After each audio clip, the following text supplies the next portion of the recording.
Hey, thanks for tuning in again. My name is Jon Hensman. This is Thought Rock. We're looking at the issue of truth. My good friend Mike Satterfield's with me. Hey. As always, Mikey. And we're kind of trying to wrap up our this is our fifth episode on the issue or the topic of truth. And the first episode we looked at kind of the dictionary definition of truth and what it actually means and how you have to come to truth. And then we kind of explored that a little bit more in our second program.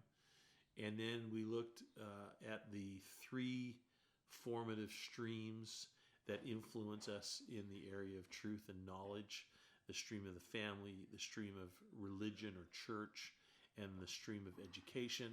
We added then the stream of social media, and we talked a little bit about that for two programs as well.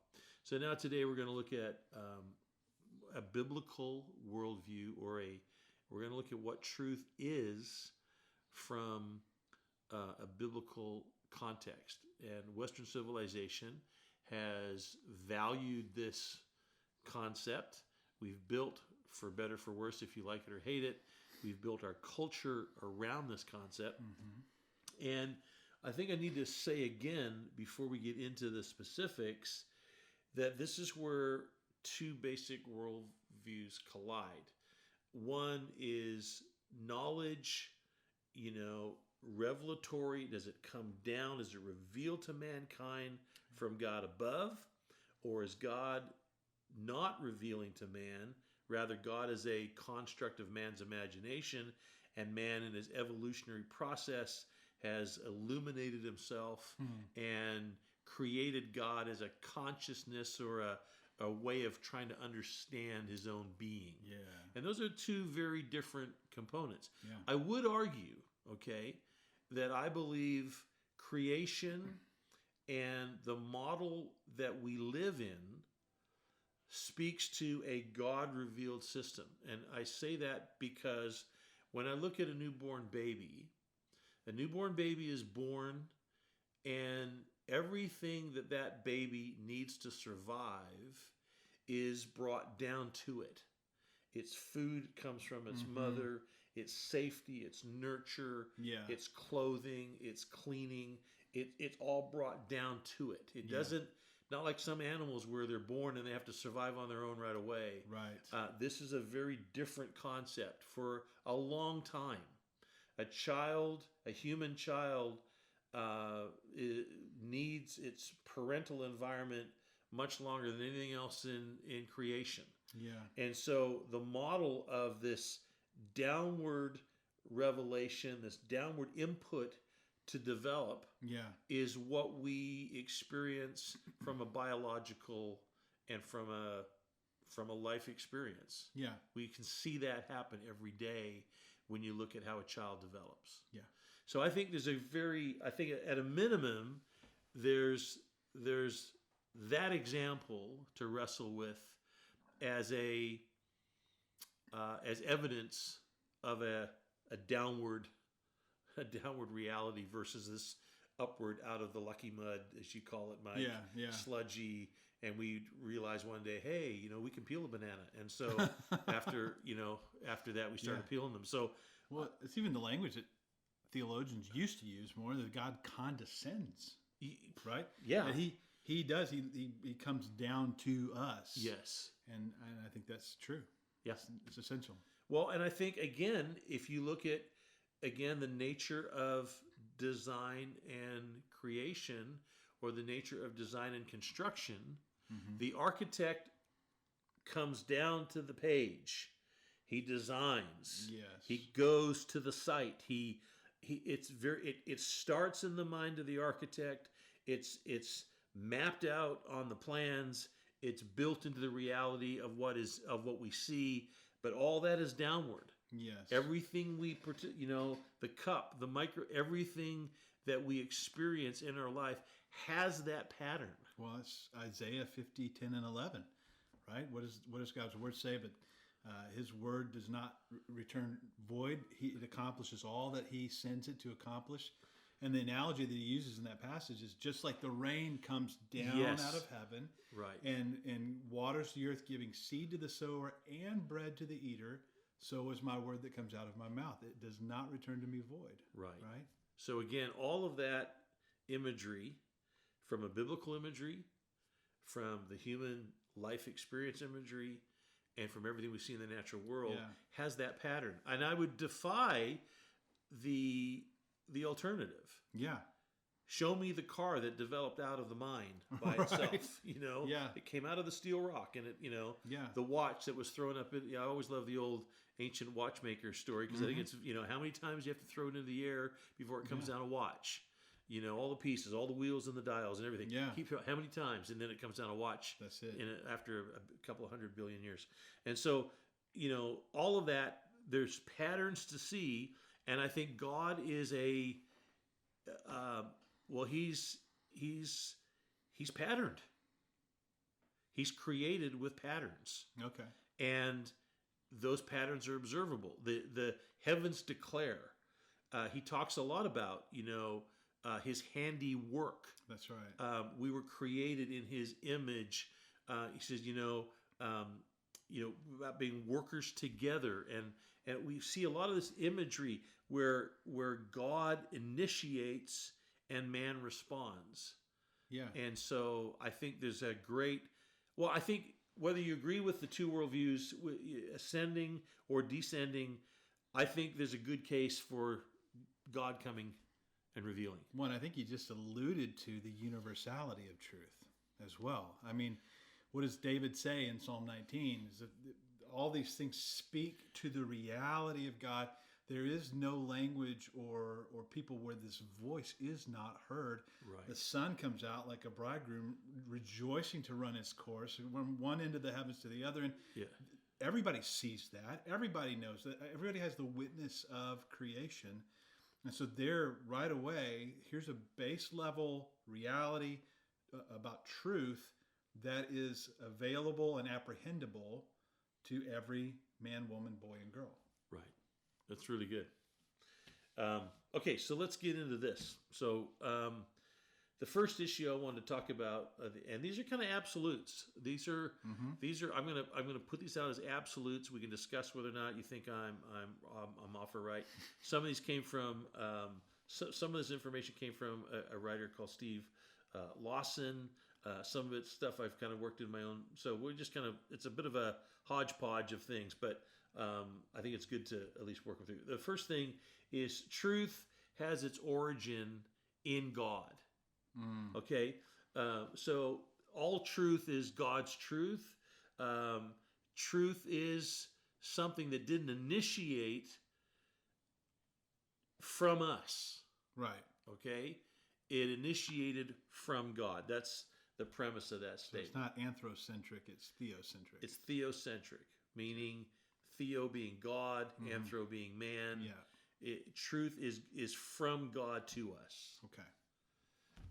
Let's unpack that. Let's look at that. Okay, because today in our culture, it's like we discuss what we want the truth to be, and then we vote on it at the end of the day. Or we say ridiculous things like, well, that's your truth, but this is my truth. Like Right. it's something that we own or create. Yeah. It's ridiculous. That drives me nuts more than almost anything else. Okay, so then in that case, so truth is authored, has its authorship in God, and so I think that's that's troubling for a lot of people. Yeah. Because they go, well, what do you mean God owns truth? What does that mean, Mike? That God owns, that God is the initiator of all truth. Well, it doesn't mean that you have to be a born-again Christian to experience or know or apprehend truths or true things, but it means that there's no basis for objective truth apart from the reality of God's existence. Because if God doesn't exist, what are we left with?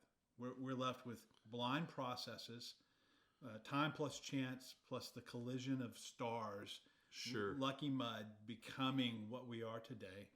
There's no basis for any sense of what is true or absolute. You have no real theological or philosophical basis, or even intellectual. at all. At all. It's just because all you are as you think is just brain fizz. You're just chemical processes. Right. What is that? Yeah, it's nothing. How do you arrive at an immaterial philosophical concept like truth with brain fizz? Right. You don't. Yeah. Yeah, so God being the initiative, the author of truth, says that in God's mind, there are absolutes, there are things that are completely, well, it's the second thing. If truth has its origin in God, then what God says has to be considered. It should at the very least humble us. Yeah. Should at the very least bring us to a place of pause, that there is something out there far greater than me. Because the minute I say that there's no absolute truth, what I'm saying, and we've unpacked this before, Yes. is that basically I am the absolute truth. Yes. Right? Yeah. So you can't have that both ways. No. We know that none of us is truthful. None of us is the essence or the foundation of truth. None of us is the creator of truth. Right. But God claims to be that. Yes, he does. So either that's true Or it's not. or it's not. So let's unpack that for a minute. And you can't negate a truth claim without fundamentally making a truth claim. You can't do it. You can't say that's not true without at least implying that there is Something else. true, something Right. else that is true. Right. And so this is the thing that drives me nuts. I've been on, I worked on the college campus for a decade, Sure. doing campus ministry, and I can't tell you how many conversations, and even today, just in small town, suburban America, Right. where I have conversations that, well, that's true for you, but it's not true for me, or, there's no such thing. Here's my favorite. There's no such thing as absolute truth. I go, are you absolutely sure? Well, that's it.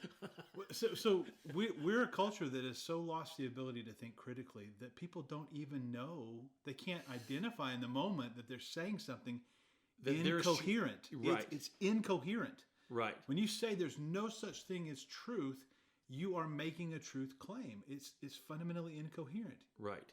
How do you get away with it? How do you not realize that you're undermining the very thing you just said? Right. Well, and again, coming back to our lack of ability to think critically, we have a culture now that talks without understanding. Oh, yes. Right? We're forming words that we no longer know the meanings to or understand. Well, we're shifting from what was a thinking culture to a very feeling culture. I think that shift is not complete, but it's happening very rapidly. We are not critical thinkers. We're mostly emotive and rooted in whatever the experiential and the feeling. Are you implying that we're de-evolving? I don't know where to go with that. I don't believe that we evolved, so I don't know if we de-evolved. I thought we were the products of evolution, and that time plus chance plus. Yeah, and we were getting smarter and growing, but that seems like a step backwards to me. It does seem like a step backwards. I'm not sure how my theory of evolution can stand anymore. How does that fit within the prevailing narrative? I don't know. I don't think it does. It's frightening to me. So so if truth's origin is God, yes, then as Romans 3:4 says, let God be found true and every man a liar. Right. So God is claiming about himself, I am. Well, the best way to do this is what did Jesus say about truth? Okay. And Jesus said, if you've seen me, you've seen the Father. In other words, so Jesus claimed, now here let's get real crazy. Jesus claimed to be God in human form. Yes. Okay? That was his claim. Yes. Now, we've talked a little bit about that briefly, but I mean, that's a massive claim. Okay? Jesus, the historical figure who we base our calendar on, who lived, who died, who rose again, history has fully documented his existence. Yeah. The fact to deny the person of Jesus is to basically live with your head in the sand. Okay, Jesus claimed that he was God in human form. He said, "I only speak what God tells me to speak. If you've heard me, you've heard the Father. If you've seen me, you've seen the Father." Yeah. Jesus made this statement, Mike. He said, "I am the way, the truth, and the life. Yep. No man can come to the Father except he comes through me." That's right. That is an audaciously insane statement. It's offensive. It's offensive at every level. Yes. And has to be either believed fully or completely thrown out. There are no other options. There's no option in the middle of that, No. that statement. No. So Jesus said it. He says, "I am the way, I am the truth, and I am the life." Yeah. So he asserts in that statement that all life has its foundation and essence in him. Yes. Now, of course, the Bible says that in the beginning was the Word Right. was with God, the Word was God, Yep. and all things were created by him. That's right. How much is all? That's all. It's everything. Yeah. And this is the thing about Jesus that is so offensive to people. He leaves absolutely no wiggle room. No. You look at Muhammad, you look at Buddha, you look at all these guys, and they all have questions about their own thing. And at the end of their life, I didn't claim to be the way. I didn't, they all got this down. They downplay whatever. Jesus, none of that. Right. In fact, you could even assert when you look at Jesus from the beginning of his earthly ministry to his resurrection and ascension, amplifies those truths. Those truths don't get weaker with time. He builds upon them and he amplifies those things about who he is. Well, there's the other thing. When we started this episode, you were talking about the mother with the child. Everything's downward. Yes. And every other religion is upward. Yes. Krishna is discovering and forging. Yes. Buddha is seeking the sevenfold path. Muhammad, right. all of this is upward, right? Not downward. Right. So it's man's attempt to be enlightened. Yes. And I think this is the critical problem with this issue.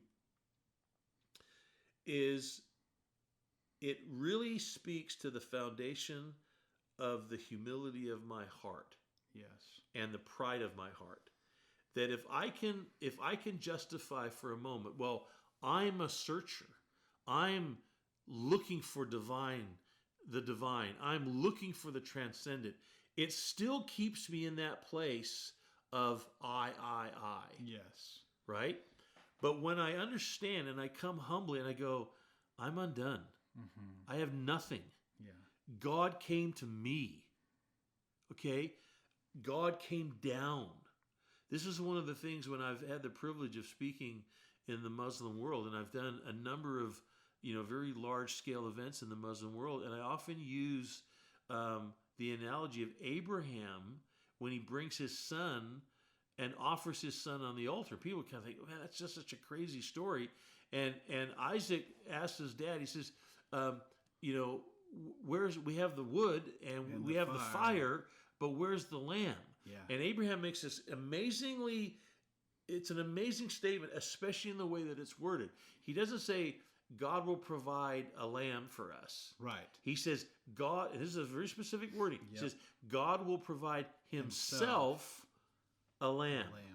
And so he is the God who comes down to save. Yeah. And I've often said to the Muslim world, you think Jesus is a prophet, but he's not a prophet. He's the God who came down to save. Yeah. He is the image of the lamb that Abraham spoke of when he made that amazing confession. So all of a sudden, when I come to that place where I recognize that it is God who initiated, yes, and I'm responding to what God initiated, that brings me into a much better place to discover truth. Because I recognize, well, if truth descends,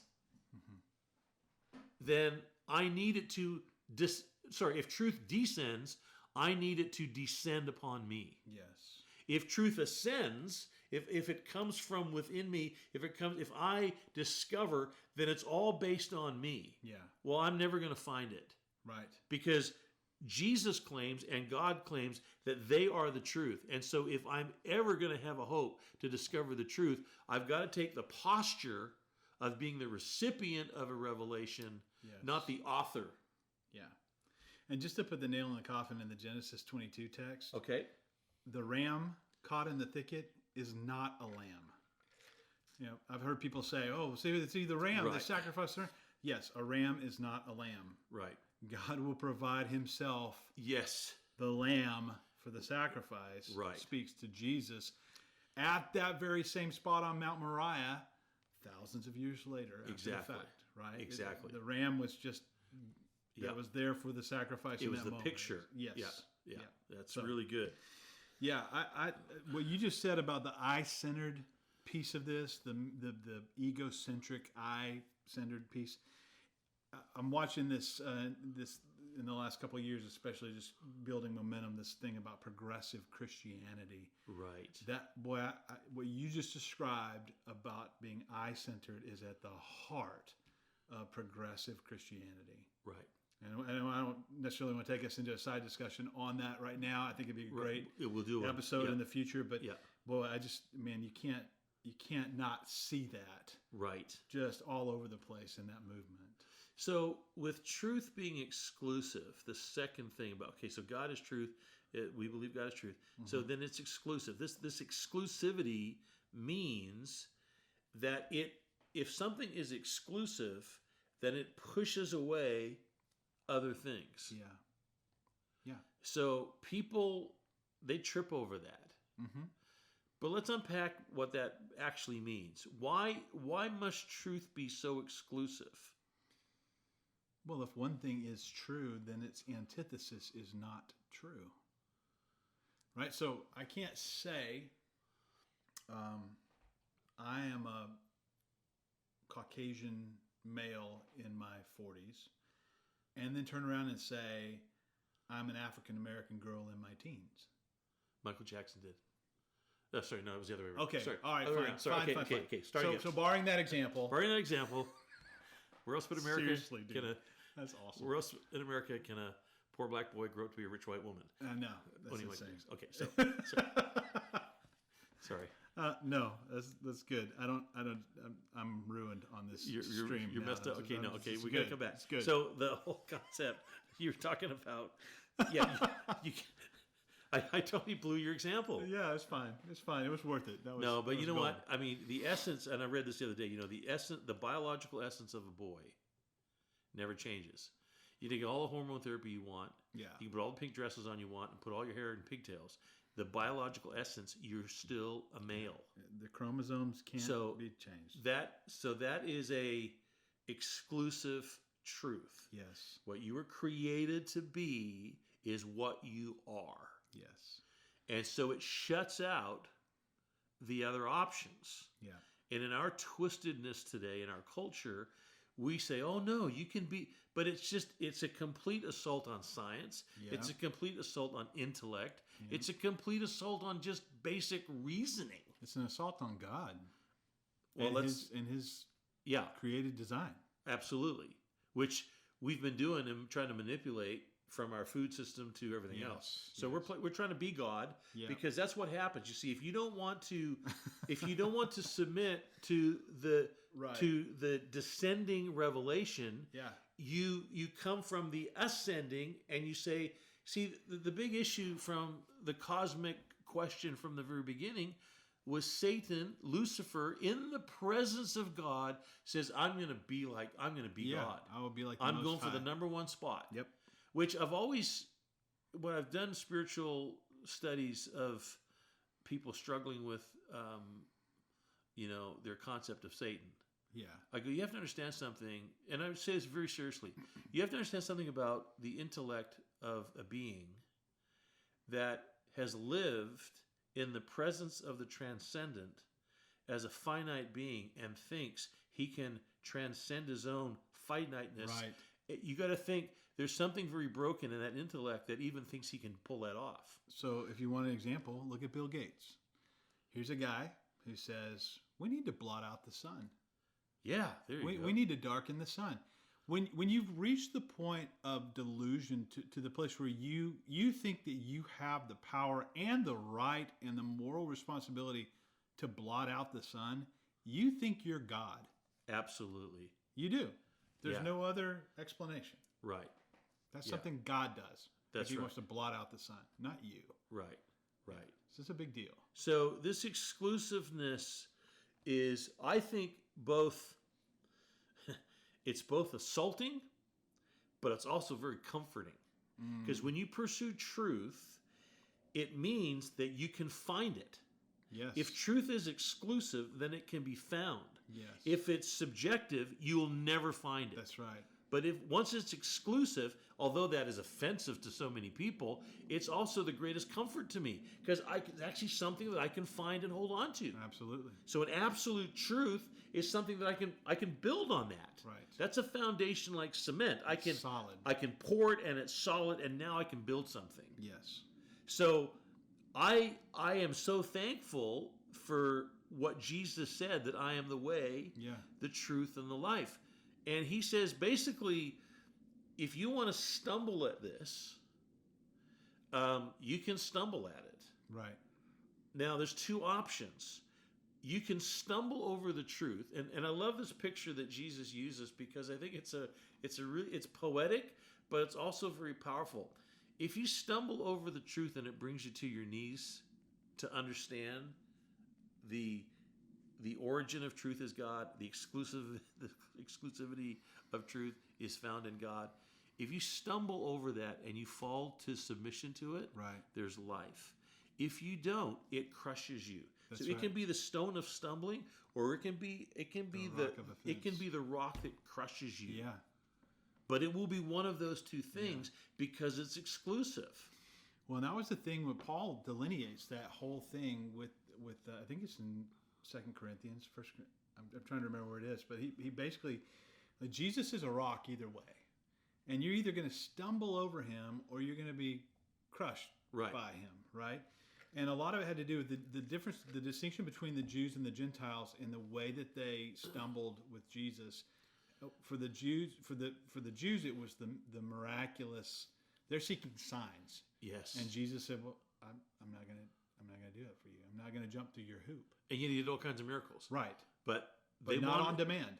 And they wanted political signs. Right. They were really looking for the sign we really want is kick Rome. But the Gentiles want wisdom. Right. And the Jews want signs. Yes. And he's like, "Look, I'm not here to entertain you. I'm not here to dance at your whim." That's good. Right? And so that's the truth. That's the heart of truth is I'm not here to conform to your expectations. Right. I'm here to deliver a life-giving message and to connect you back to the one true and living God. Which was both miraculous and truth. Right. So it's like if you seek me, Jesus says, you'll find if you seek first the kingdom, all these other things are added. And here this is an interesting thing because we come down to this point where if I'm honestly looking for truth, and I recognize that its origin is God, it's exclusive, then I'm going to get all the other things that it brings, but my search and my quest isn't the other things. My search and my quest is truth. So I guess my point is, simple words, my point is truth brings a lot of fruit. Right? It brings a lot of benefit, but it's not the benefits I'm seeking. I want the essence of it. They have to stay in the category of byproduct. Absolutely. If that becomes your primary pursuit, you will not find truth. Right. You'll be in pursuit of the fruit of truth. And so the minute the fruit is not in season, happiness, a miracle, financial blessing, then all of a sudden now the whole thing falls apart. That's it. But if I recognize that truth is, as Jesus said, I am the way, the truth. If I embrace the truth, it means I embrace Jesus. That's it. Who he said he is.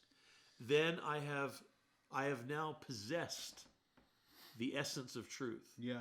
I think there are a lot of people, though, who walk in the well-worn path of guys like Pilate, who, instead of embracing truth, asked the rhetorical question, "Quid est veritas?" What is truth? What is truth? What is truth? Is that even a thing?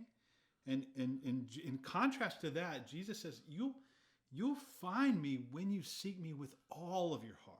Right. I don't want to be second fiddle. to No. you. I don't want to be one of the gods on your shelf On with your all the list. other deities. Right. I'm the only game in town. So you're all in with me, which is not to say that Jesus is not compassionate and knows how to love people right where they are as if their faith is weak. So we're not saying that. Right.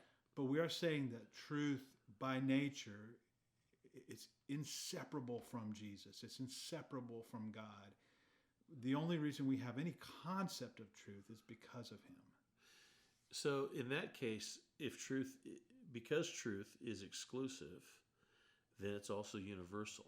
Yes. Okay, that means it's one size fits all. Now we hate this concept in our modern culture. What do you mean, one size fits all? No, I'm an individual, man. I got to be, No, truth is not like truth. Truth doesn't work that way. Right. Truth is exclusive and it's universal. So in other words, what is true here is true in Timbuktu. Mm-hmm. It's true in Russia. It's true in New York. It's true in Seattle. It's true today. It's true yesterday, and it'll be true tomorrow. Yes. That's the universality of truth. Well, again, that on the one level is completely offensive, but on the other level is completely comforting to me. Right. Because again, I can bank on something proven. Yeah.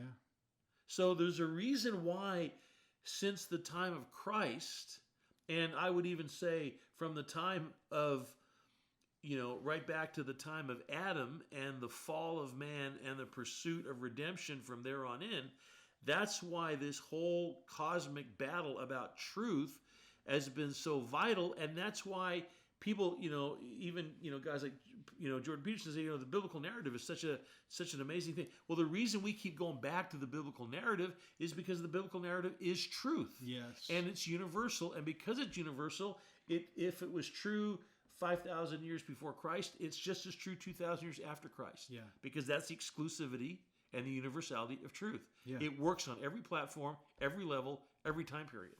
And I think the reason why so many people still balk at it, though, is because truth comes with a set of restraints. Truth comes with boundaries. There are things that if you're going to adhere to this, worldview, if you're going to accept that there is objective truth, Right. or Francis Schaeffer would say true truth, right? True truth, yep. Then that has implications for you as a person, not just in the way you think, but in the way that you live. So you mentioned a word about boundaries, and that's interesting because why are we so adverse to boundaries in the pursuit of truth? Yet, I don't answer my own question. I think it goes back to the fall. I mean, I remember touring my dad's workplace when I was a kid. He worked at Owens Brockway in Atlanta, Georgia. It was they ship in all the sand, they run it through the blast furnaces, they create glass, and then they run the molten glass through different form presses to make Vlasic pickle jars and Coke bottles. And Sure. And his job in the forming department was largely keep the molten glass moving so it doesn't start to pile up and burn through the factory floor and cause this problem, right? Yeah. So here's a guy that spent 40-something years on rotating shifts doing that. And it's like, okay, so I toured that factory one time as a school-age kid, and it was loud, and it was hot, and it was in summertime in Atlanta. Yeah. And so it was already hot, and Sure. it was hot in the factory. And one thing I came with was I don't want to ever do what my dad does for a living. I don't want to spend my days in a place like this. I have deep respect for him. Well, what a noble man! Absolutely. To spend 40 years of his life doing that work, Yeah. to feed his family. I mean, that's noble. But I also the other thing I came away with was how many rules there were Right. posted everywhere. This is an Yes. incredibly dangerous place. And there are rules posted everywhere about what you can't do, shouldn't do, don't do. Now, so take all that back to Eden. Here's an environment where there was only one rule. Can you even fathom what it would be like to live in an environment where there's only one rule? One law. I can't conceive of that. And still our first parents managed to break it. The deception of the, right. Anyway, so I stand in awe. I read the Genesis narrative and I'm like, I just can't even fathom what it would be like. Right. To be in a world with one rule. And, people criticize the exclusivity of Jesus' claims. I am the way, the truth, the life. Right. And, like you said, we had one rule in Eden. If you go in Canada, Martin's Criminal Code, or if you go to the law books here in the United States, you'll read all the laws of the land. I mean, dude, there's volumes written on the laws that surround us and govern us. We are a nation governed by laws. Why? Because we are lawless in our nature. Yeah. Without God, we're lawless. So you look at this whole concept of people criticizing this exclusivity of Jesus. And I've often used this analogy. Jesus says, is one way. I am the way, the truth, and the life. Right. And I go, well, if God in his wisdom said, well, I'll tell you what, we're going to deal with that. There's going to be 7 ways to me. There's going to be Jesus. There's going to be 7 other messiahs, 7 other things, 7 other roads. There's 7 ways. Do you know what would happen to the human heart? I'm looking for number 8 and 9. You can't 7. How exclusive is 7? I can't believe 7 was the perfect number. Oh, no, 7. No, it's going to be 8, 9. What about a baker's dozen? I mean, so the issue is not. I've always said the issue is not the fact that Jesus claimed to be exclusive. The issue is our heart doesn't want to be. That's it. Submitted to anything. Yeah, under restraint, right. Under authority. But you cannot know truth without exclusivity. Right. And you cannot enjoy freedom without exclusivity. Okay, think about this for a minute. What would happen to you and I if you went to drive home from my place without any road rules? The freedom that you take for granted every day on the freeway and on the roads, is the freedom to transport yourself only works because there are rules. Right. You cannot have freedom without a grid. That's it. Or it's just jungle. Yeah, it's just the jungle. It's the other worldview. That's where survival of the fittest. Survival of the fittest. Yeah. So this whole world of rules, this world of exclusive truth, when you start to explore it and unpack it, it's alternative. Right. There is an alternative for it. It's a bloody alternative. It's a messy alternative. Yeah. So come back and let's just before we move on to this whole claim of is there anything else you want to say about why Jesus has made this so exclusive? Yeah, I think the restraint. I said truth comes with boundaries and restraints, and obviously I think the primary purpose there is to keep us right with God, even if and I think inevitably when we run afoul of man. Right? Is to keep us right with him because he is the author of truth. He is the source of truth. That should be our highest goal, is to stay in right standing with the God who made everything. But I think related to that issue is this idea of being under authority. Like if truth comes down, yes, we're receiving truth from a higher authority. That means necessarily we're under authority. Right. And I think one of the things I see, humans typically don't like to be under authority. We like to be in authority. We don't like to be under authority. And having worked with especially college guys for 20-something years, one of the things I tell them is like, you can't be a good authority in your workplace, at home, a good husband, a good daddy, if you're not a man under authority. If you don't learn to be under authority and receive that and submit to an authority over you, you will be a terrible authority in the lives of other people. Yeah, you'll be a tyrant. Yeah. I always say, so spank your kids. There's 2 things With Adam's fall, Right. right?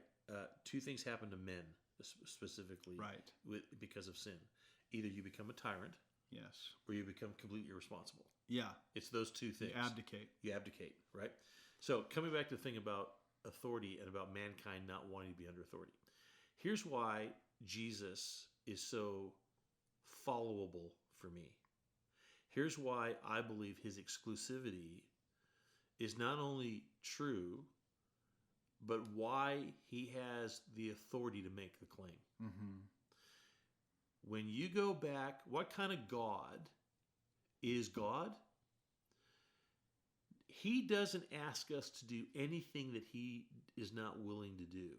Right. So he says to us, we are to be submitted to his truth, to the truth, to him. Do you know that God is submitted to himself, to his own truth, to an external outside of himself? He's submitted. When you read in Revelation and you read in all the accounts of the throne room of God, over the very throne of God is the rainbow. When you read that in Revelation. Well, when God flooded the earth in Genesis, he put a rainbow in the sky, and he says, I'm never, ever going to flood the earth. I'm never going to judge the earth with a flood again. And the rainbow is a sign, it's a symbol of that covenant, and I will never break it. That rainbow over the throne of God in the heavenly place that you read about in Revelation and Ezekiel, and all these, there's a rainbow. Basically, what is that? God is saying, I am submitted to my own word. I'm submitted to the covenant that I put on you. Yes. I'm submitted to that. Right. So I don't break my promises. Right. I can trust a God who's submitted. God is not the heavenly tyrant. Right. God is a servant leader God who is truthful and yet submitted to his own truth. That when that kind of unlocked for me, it blew my mind. Because I always had this picture, well, God is God, and God is authority, and God is power, and God is all, but God is also in the Godhead. Jesus is the manifestation of the Godhead. And what did Jesus do? He came in humility. Right. We have a humble God who says, even in the throne room of my eternal greatness, there's a symbol of my submission that's for everlasting. Yeah. I made a promise. And this is the symbol that will always be kept. I'm submitted to it. Yeah. Don't tell me in the last 5,000 years God's had a frustrating day. We thought, you know what? I should just nuke this joint and flood it again. Don't tell me that, the idea has crossed his mind thinking, you know what? They deserve a good rainfall. I mean, it's rained pretty hard a few times. Maybe he had days. No, he's completely submitted. That's right. That he's never going to do that again. Well, and that's the heart. I think it's off the top of my head, I'm not remembering exactly. I think it's Psalm 83, where God's word says, above all things, I've placed even above my word, even above my name. Yes, he honors his word above his name. What do we say? Well, my word is my bond. That used to be the case. Now it's so sue me, right? But this idea that what I've said is a reflection of who I am and the character of my honesty and integrity. Right. And God's saying, I put my word even above my name, because if what I'm saying to humanity is not true, does not come to pass, that speaks to my integrity. Right. And so I look at things like having this conversation with my eschatology Bible study and talking about replacement theology. And I'm going, you realize that there are two major Old Testament covenants that have never been fulfilled. Right. They've never inhabited the land promised to Abraham. Yeah, because it goes right to, I think, Euphrates in the middle of Baghdad or something. It's what the ISIS calls the Levant, right? Yeah, that's right. And the descendant of David has never sat on David's throne. And David he sat on his throne. Jesus never sat on David's throne. People will say, well, he's sitting on David's throne now. No, he's not. Right. He's sitting on the Father's throne. He's sitting at the right hand of the Father's throne. That's right. Right, exactly. So here are two major covenants. You want to say God has replaced national Israel with the church. Right. What you're doing is you're thumbing your nose at God and saying, you don't keep your promises. Right. Whew. Yeah. I don't want to be that person. No, thank you. So again, truth is not a collection of ideas, or it's not a collection of concepts. It is an absolute exclusive. Yes. Okay. The third thing I want to talk about, because we've only got a few minutes left, we might have to extend this. Truth is objective. Right. Tell me what that means. Well, you've got two terms related to each other, objective and subjective. Right. Objectivity or subjectivity. Subjective means this is related to personal experience. Right. And so it's subjective in reference to the individual. It has Right. more to do with their personal experience. Right. Objective means it's just true. It's just reality. It stands on its own. Whether it's your experience or not, whether you feel it or not, it just is. Right. So it's impartial. It's unbiased. Right. It speaks to all people. It comes back to that universality. That's it. But it's almost the objectivity. It means it kind of stands without prejudice. Right. It stands without care to your Feelings. Experience or feelings. Yeah. And I think you can kind of nail this down in a practical term, in a practical illustration. I've often used the fun of jumping off a roof as gravity. Gravity is objective. Right. Things fall down toward the earth. You can be in the sky with the jet engine, shut the jet engines off, the plane is going to crash. Yes. That's not a subjective thing. That's just is. Yes. It's reality. And so when Jesus asserts truth, when he makes a claim about himself, he does so he's not worried about the ratings. No. He's not worried about popular opinion. I love that about him. Absolutely. Even when it's hard to hear. Yeah, well, I've been a Bible student for, like I said, a long, long time, decades and decades. And every time I open my Bible, I find I get encouraged, I get instructed, but I also feel the knife. Yes. I often feel the knife of God doing a surgery on something in me that needs to change. Something needs to be adjusted. And so that's a humbling thing. Yes. Because my pride it doesn't seem to need much nurture. No. It has a life of its own. It has a life of its own, man. Yeah. So humility and to be brought back to that place where I recognize I'm not there. Yeah. Where I am in need of his grace and need of the recognition of who he is and who I am. That's a constant thing that we have to come back to. And so this concept of truth just standing and not really, I don't want to use the word not caring, because in a very real way, truth is love. Yeah, it is. You can't love if you don't believe in truth. And Jesus came in the fullness of truth and love. That's right. And so there's a duality of that, which Yes. we can unpack. But yeah, so let's go ahead. I would say truth is that which corresponds to reality. Right. There's a correspondence element of truth. Does this jive with the world around me? Is what that claim is stating? Does it correspond? Right. Right. And then there's also this other piece. It coheres to itself internally regarding the claims that are being made. Is it coherent? Is a person saying gravity is real, but if I flap my arms really hard, I can transcend. I can fly. No, your first statement was true. It corresponds to reality. Gravity is real, but you don't have the power under your own effort to break free of gravity and fly like a bird. So there's the correspondence test. There's the coherence test. Right. And I find that those two things are really essential to evaluating what is true. Yeah, that's good. So then the leading from that is that truth then is not adjustable. Right. It can't be tweaked. No. And we don't like that either, because we're right now in a time where we are wanting to tweak everything. Yes. Well, actually, it's beyond that. We want to change everything. And so we are now, I used to think, when I was younger about, where there were, people would say, well, you're just being religious, or you're just indoctrinated by the Bible or whatever. That argument is so long dissipated, because now I just look at thinking people versus non-thinking people. And I look at it and I go, you can't logically think through some of these concepts and call yourself an intellectual. Right.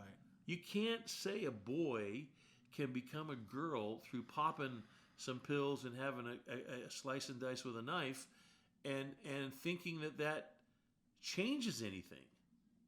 I remember, when this whole Caitlyn Jenner thing came out and she was on the cover, or he was on the cover of the magazine, whatever magazine it was, where they had her all airbrushed and all dressed up to, look like a woman, and they kind of, oh man, it was amazing. And yet you look at Bruce Jenner in real life. Right.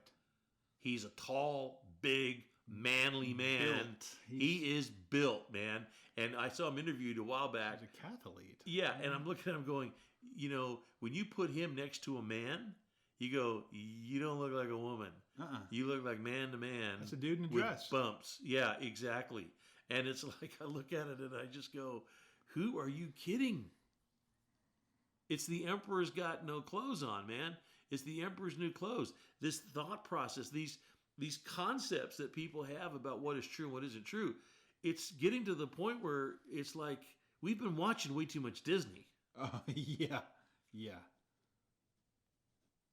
We're believing anything and everything. Yeah, absolutely. Well, in the same vein there, I'm watching what's happening in our culture, LGBTQIA agenda, transhumanism. Right. Yeah, that's another one. All the stuff that's happening. What we're seeing is essentially the logical conclusion of sin and rebellion towards God. We want to be like God. That was the lie in the Garden of Eden. Right. It was a lie that Eve bought into.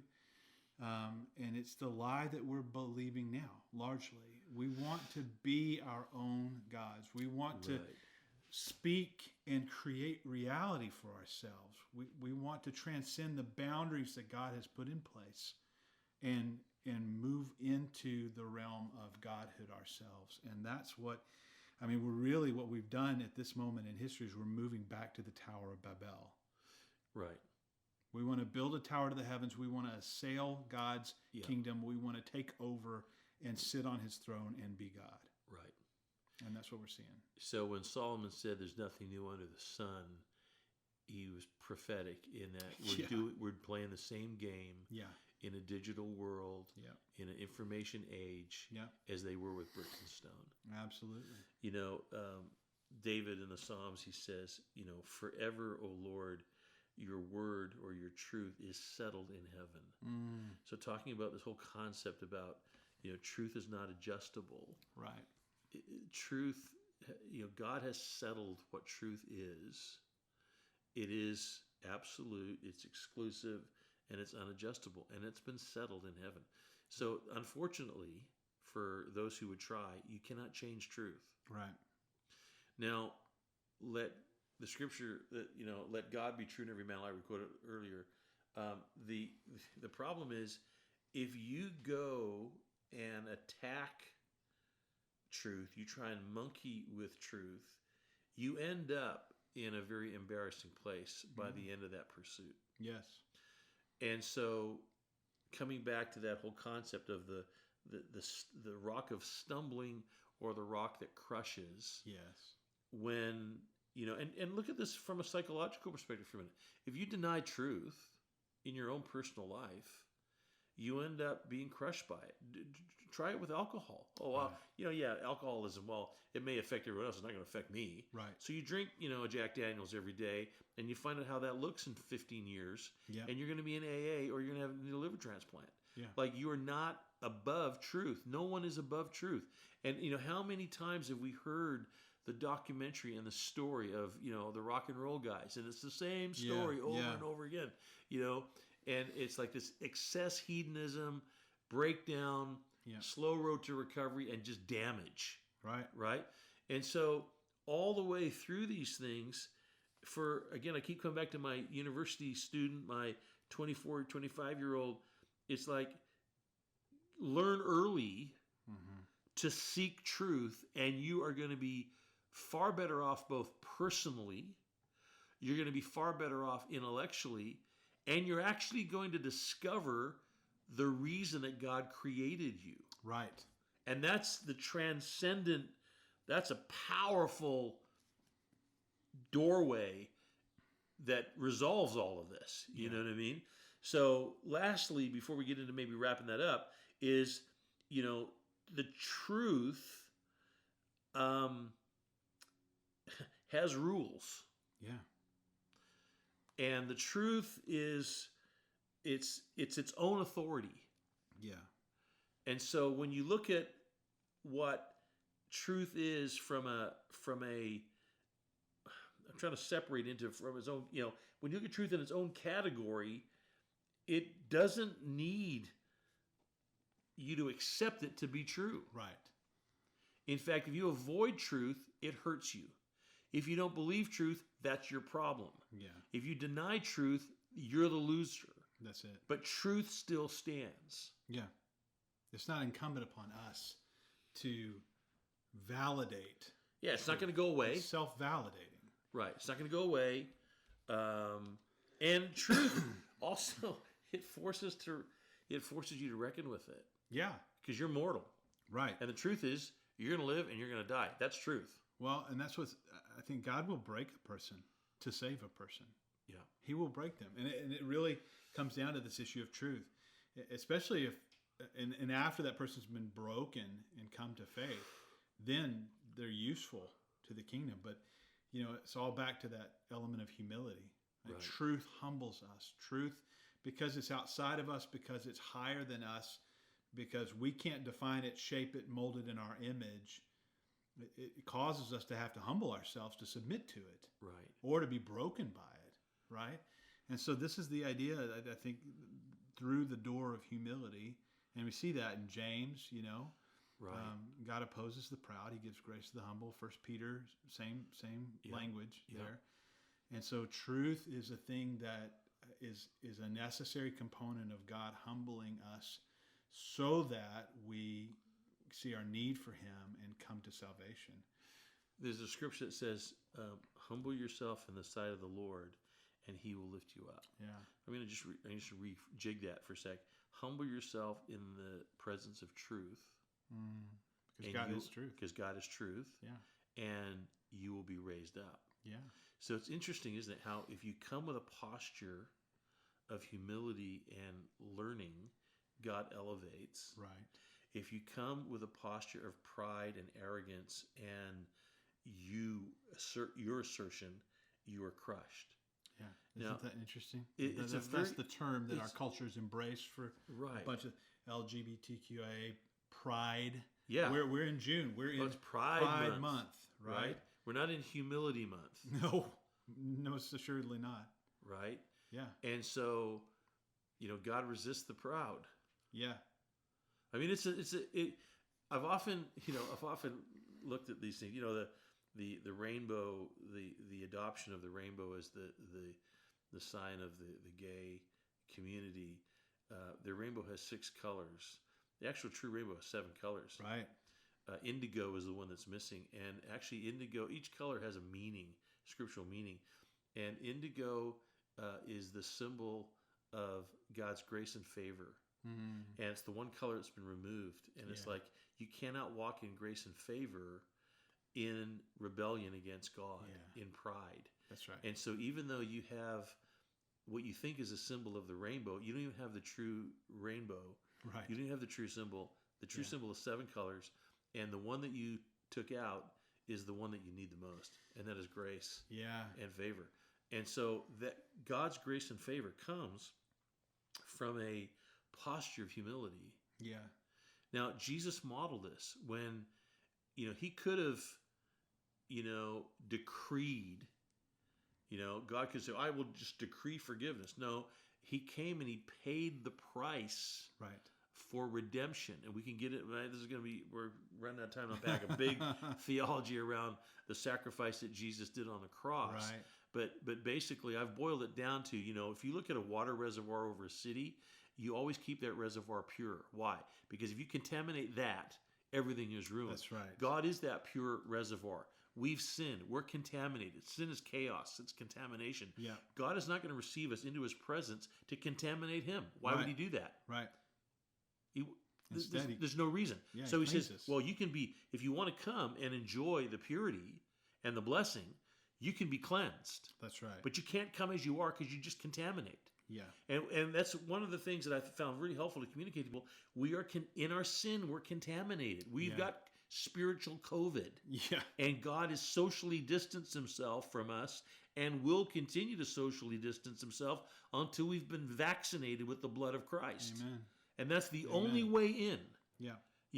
Because, it's interesting. COVID's here. We're doing exactly what God has done. Oh, disease. Well, I don't want the disease. Yeah, so let's keep everybody socially distanced. That's right. But we're saying, well, how come God is so exclusive? And how come you can only come through Jesus? Well, because he's the only vaccination. That's it. He's the cure. He's the cure. So when you come back to truth, when you come down to this thing about pursuing truth, Jesus makes these audacious claims, and I don't find them offensive to me. I find them comforting. I find them life-giving, and I find them, to be honest with you, Mike, I find it the very thing that draws me in. Yeah. Well, it's, if you have ears to hear truth spoken aptly in our culture, well, you go, whoa, what was that? That didn't didn't feel like anything that I'm getting from the media, right? Or in my day-to-day consumption of whatever. It's just like, wow, there's something there. And I think people, I feel like as a pastor, I'm seeing more and more people, their ears are perking up, and they're longing for some truth to cut through the malaise of all this deception and selfishness and self-centeredness. Right. I feel like people are beginning to awaken to the situation we're at this moment in history and go, I need truth. I need it like a glass of cold water. Right. I need that refreshing presence. Yeah, I'm hopeful. So wrapping this up today, I want to give you three things for my truth seeker, for the guy that's out there seeking truth. So here's a couple of things that Jesus said. Jesus said this in John 8:32. You will know the truth, and the truth will set you free. Yep. So if you want ultimate freedom, pursue Christ and discover truth as he has laid it out. Yep. And you're going to find yourself free. You're going to be free from peer pressure. We talked about that in the last session. You're going to be free from fear, free from chaos, free from your own sin and contamination, free from confusion. Yeah. It's a complete freedom that the truth brings. Truth brings freedom. And it's an amazing thing. Secondly,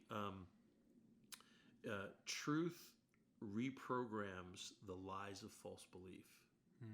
So that, and Ephesians 5:26 talks about that we are cleansed with the washing of the word. So when truth is spoken over us, when truth is read by us, when truth is embraced, truth is a washing agent. Yeah. That's a neat thing. So you think, well, where do I start? What's going to happen when you embrace truth? You're going to find your mind is being washed away from that which is false. You're going to start saying, hey, that's false, because I'm looking at truth, and truth exposes what's false. It washes away the grime of falseness. That's it. So all of a sudden, your thinking becomes way more clear. There's a clarity that comes because the truth is washing away the programming of the education system, the programming of mass media, the programming of being, not in a stream, the programming of an abusive family, all of the negative programming that you've received over life. The truth begins to wash it away. Yeah. Well, water is a universal solvent.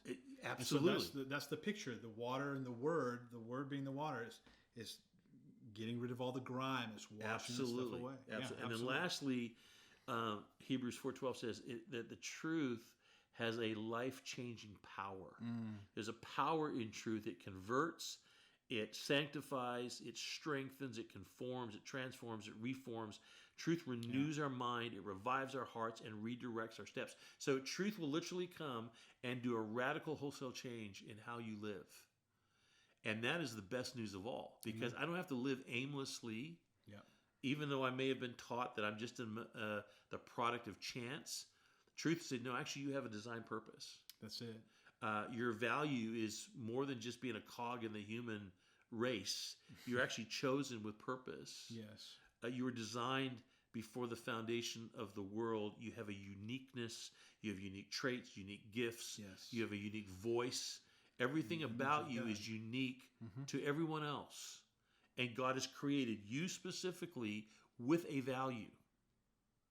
That's a message that young people need, man. I hope somebody's listening to this or watching this right now and just receiving that message, receiving that truth. Have value. You're made in the image of God. You're made in His image, and your life means something, and it counts. Yes. And if we can do anything, if we can just point you 2 degrees toward truth, that you'll move in that direction, man, that's awesome. Yeah, Holy Spirit can do the rest. Awesome. Because you'll get there. Yeah. And purpose in your heart that I am going to discover truth. And you're going to be on the right path pretty quick. Absolutely. Hey, this has been good. Okay, well, we're just wrapping up to an hour and 5 minutes, a little longer. But, hey, I hope you've enjoyed it. And this is kind of bringing us to the end of our 5 program series on truth. We hope you've enjoyed it. If you do, please select like and submit. I haven't been doing that on all the other ones, but you can submit and we'll notify you every time a new program comes up. We're doing about 2 a week, and so you can get caught up on those. And we hope you enjoy it. Next week, we're not sure what we're doing yet, but we'll have something exciting for you to tune in. We'll make it up as we go. We'll figure it out. So thanks for tuning in. Remember, we're at the beginning of a thought revolution. This is Thought Rock. For Mike Satterfield, Dave Hensman. God bless and have a great day.